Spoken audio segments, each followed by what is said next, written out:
खुशामदीद सलाम पाकिस्तान में। और आज का जो हम सब्जेक्ट लेकर आए हैं जो बहुत इंपॉर्टेंट सब्जेक्ट है वो इस हवाले से कि करियर काउंसलिंग के हवाले से आजकल बच्चों की स्टूडेंट्स की छुट्टियां भी हैं और वो इस हवाले से ज़्यादा अच्छे तरीके से समझ भी सकते हैं। और जो यंग एज के बच्चे हैं वो भी जब अपने करियर के बारे में सोच रहे होते हैं तो वो जान सकेंगे कि बेसिकली कि अपने किस करियर की तरफ जाएँ। और दूसरा है कि इसमें वालिदैन का बहुत बड़ा हाथ होता है कि वालिदैन अपनी मर्ज़ी से कभी कभार सोच रहे होते हैं कि बच्चा नहीं नहीं ये अगर इस प्रोफेशन की तरफ जाएगा तो सही नहीं होगा, जबकि बच्चा जो है वो अपने दिल से किसी प्रोफेशन की तरफ जाना चाहता है। तो आपके लिए क्या ज़रूरी है, स्पेशली पेरेंट्स के लिए, वो सब बातें आज हम जानेंगे। प्लीज़ पेरेंट्स भी आज ज़रा गौर से ज़रा सुने और आपका भी सवाल हो तो एनी टाइम आप लोग जो हमें कॉल कर सकते हैं और शामिल हो सकते हैं हमारे शो में। अच्छा, एक और चीज़, कल का जो हमारी कुरानदाजी है जो अरीना मल्टीमीडिया के हवाले से थी वो हम कल करेंगे, आज नहीं। और ये कि आज हम सिर्फ इस जो है शो के हवाले से और आज करियर काउंसलिंग के हवाले से बात करेंगे। हमारे साथ सबसे पहले आपकी मैं मुलाकात करवाऊँगी, हमारे साथ बहुत ही रिस्पेक्टेबल गेस्ट हैं जो इनका ताल्लुक पीटीवी से 30 इयर्स तक रहा और इसके अलावा direction, production, writing, hosting, lots of things. और अगर हम इनके फैमिली के हवाले से देखें तो इन्होंने अपने बच्चों को बहुत स्ट्रॉन्ग बनाया है और किस तरह से कैसे उन्होंने उनके लिए भी एक मकाम खड़ा किया, क्योंकि वालिदैन का बहुत बड़ा हाथ होता है इसमें। तो इसी हवाले से इनसे हम बात करेंगे। हमारे साथ इकबाल लतीफ़ साहब मौजूद हैं। अस्सलाम वालेकुम सर, कैसे हैं आप? ठीक ठाक हैं? Thank you so much for coming, first of all thank you so much for coming. और हमारे साथ मौजूद हैं, हमारे साथ पहले भी मौजूद होती थी लेकिन आज जो है स्पेशली हमने इनको इस सब्जेक्ट के हवाले से बुलाया है। बहुत ज़्यादा लेक्चर्स भी देती हैं डिफरेंट कॉलेजेस में, लेकिन ये है कि आज यहाँ पर आप लोगों के लिए करियर काउंसलिंग के लिए आई हैं। और इसके अलावा ये कि आप इनसे बहुत से सवाल भी कर सकते हैं अपने करियर के हवाले से भी।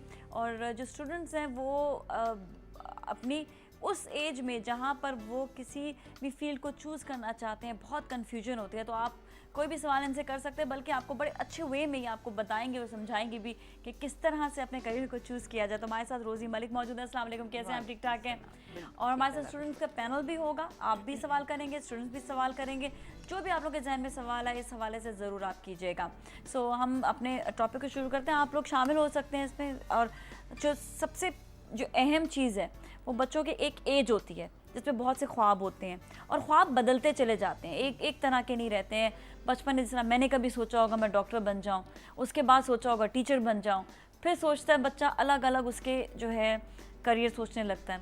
वो कौन सा ऐसा पॉइंट होता है जहाँ पे वो अपने सही करियर को चूज़ कर सकता है? पहले तो मैं तो वहाँ से बात शुरू करूँगा कि जब खुशखबरी मिलती है किसी घर में कि बच्चा पैदा होने वाला है तो माँ बाप सोचना शुरू कर देते हैं कि ये इंजीनियर बनेगा, ये डॉक्टर बनेगा, ये पायलट बनेगा, ये फ़ौज में जाएगा।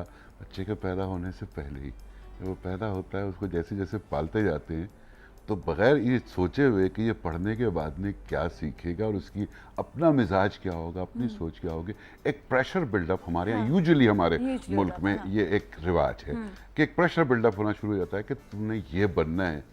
वो चाहे पेंटर बनना चाहता हो, चाहे वो उसको पोइट्री से शौक हो, चाहे वो एक फिल्म प्रोड्यूसर बनना चाहता हो, डायरेक्टर बनना चाहता हो, एक्टर बनना चाहता हो, लेकिन उस पर मार मार के कुछ प्रेशर डाले जाते हैं तुम्हें तो इंजीनियर बनना है। और वो इंजीनियरिंग की तालीम में जब हासिल करने के लिए ज़बरदस्ती दाखिल भी हो जाता है, किसी तरह पहुंच जाता है, फेल होना शुरू हो जाता है। तो मिजाज को बिगाड़ने में जहाँ पेरेंट्स का हाथ होता है वहाँ एप्टीट्यूड को समझना पेरेंट्स और टीचर्स दोनों का हाथ। अच्छा, बच्चा तो अपना फैसला खुद करने के लिए तैयार है, मिजाज है उसका, सोच है उसकी, लेकिन मसला ये है कि जो उसको पालने वाले, जो उसको आगे बढ़ाने वाले। देखिए बाहर के मुल्कों में आमतौर पर होता है कि बच्चा बड़ी जल्दी आज़ाद हो जाता है, इस तमाम प्रेशर से वो खुद कमाने लगता है तो और वो अपने फैसले करने में थोड़ा आज़ाद होता है, तो वो कैरियर के बारे में पढ़ता है। हमारे यहाँ मसला ये है कि हम प्रेशर में लाके बच्चों इस वक्त अगर करियर के बारे में ना पढ़ा जाता, ना वालिदैन इस बारे में पढ़ते हैं, ना बच्चों को पढ़ाया जाता है। काउंसलिंग का सही तरीका बुनियादी तौर से असातिज़ा, किताबें, अब आजकल तो इंटरनेट का दौर है। सही है, ठीक है। मैं आपकी बात को यहाँ पे इंटरप्ट करूंगी क्योंकि हमें ब्रेक लेना है। ब्रेक के बाद वापस आएंगे और करियर काउंसलिंग के हवाले से बात करेंगे। हमारे साथ ही रहेगा सलाम पाकिस्तान।